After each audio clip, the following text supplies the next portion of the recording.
I don't know how I don't know how I'll feel about paying, $85 to watch this on pay-per-view, but heavyweight bout between Justin Tafa and Parker Porter.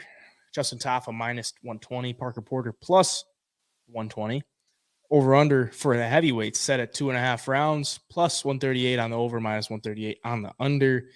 Justin Tafa 5-3, Parker Porter 13-7. This is about as greasy as it gets, I will say, because you're not even looking at like two big power punchers. Justin Tafa definitely packs a punch, but he's had two fights in the UFC that went to decision. Carlos Felipe and Jared Vandera, which was a bloody mess. Just watched that yesterday, and that was pretty nasty fight to watch. But he got his win against Harry Hunsucker back in 2021 via the head kick. And Parker Porter was fed to the wolves against Jelton Almeida and got rear naked choked in his last fight. Three decision wins, but literally against the bottom of the barrel in the heavyweight division. Alain Badeau, Chase Sherman, Josh Parisian. So can't really put too much stock into that. But Porter, he's decent all around. Decent cardio. I mean, for a heavyweight, pretty decent cardio. Both guys are a little shorter for the heavyweight division. Justin Tafa, he throws hard, throws everything he has. A big overhand left, a lot of hard kicks to the legs and to the head. If I'm Parker Porter, I'm probably looking to wrestle this guy because I wouldn't want to stand and take too many of his shots. So probably the path for Parker Porter. But if he stays on the feet, he's fairly durable. But I just wouldn't want to get caught by anything from Justin Tafa. It's a tough one here. I wouldn't get too invested either way. What are you thinking?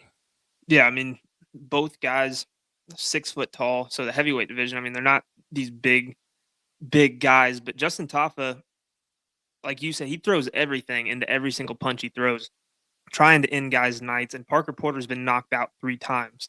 The one thing I do look at though is Justin Tafa's record. Lost to Carlos Felipe, lost to Jared Vandera.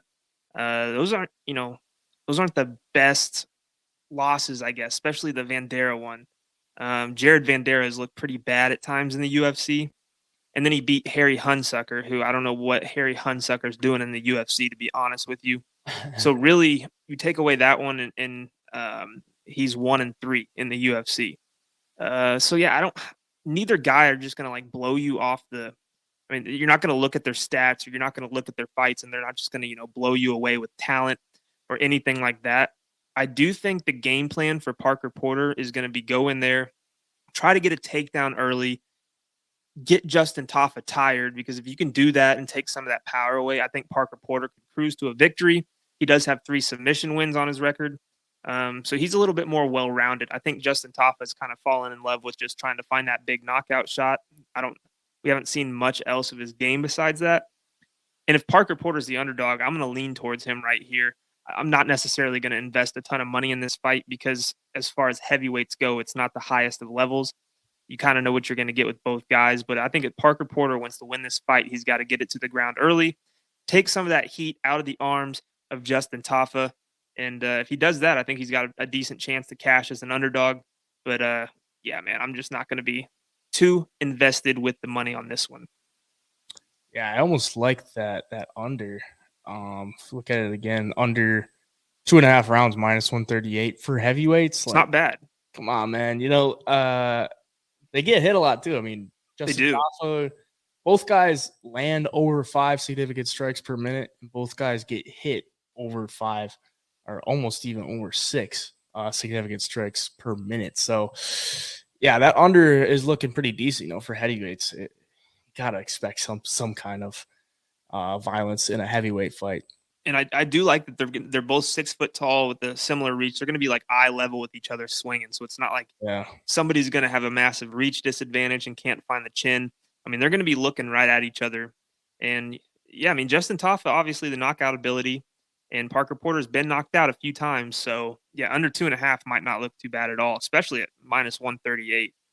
Anytime you can get a line that good in a heavyweight fight for under more than 2 rounds, it's not a bad play at all. Yeah, definitely.